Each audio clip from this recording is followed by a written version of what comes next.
Deism, as the theological orientation of the Enlightenment, was a challenge to the Catholicism of the earlier eras.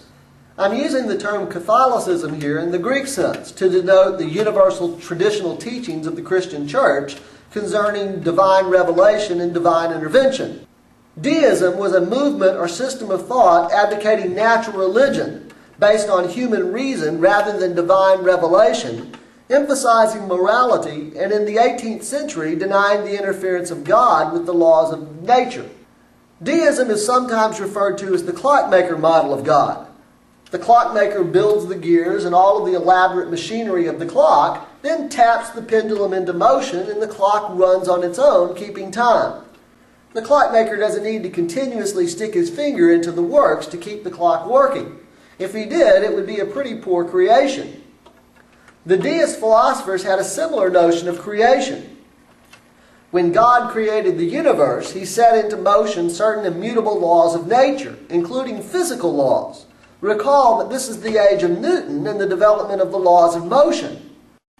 For Locke, Voltaire, and a bit later the Americans, one of the very important laws of nature was the idea that individuals, by virtue of being created, have certain inalienable rights.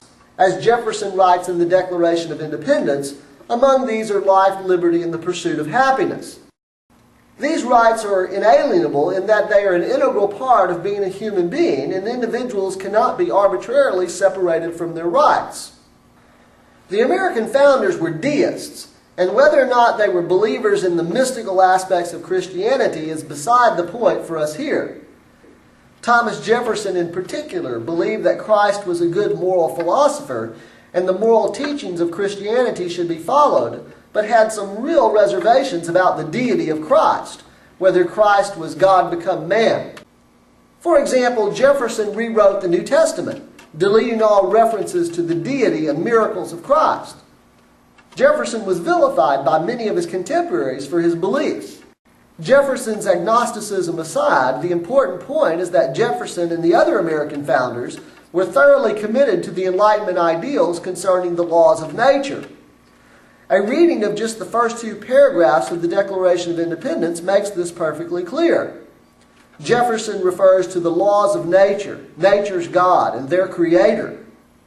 Deist philosophers believed that human beings could understand the laws of nature, God's machinery, by applying human reason. God's will could be understood by lay people without requiring the intermediary of the hierarchy of the church. This challenge to the priesthood obviously began before the Enlightenment, when Martin Luther nailed his 95 Theses to the door of Castle Church in Wittenberg, Germany on October 31st, 1517, but was clearly extended by the deist thinkers. Deism has broad applications in American political thought, including implications for ideas regarding separation of church and state.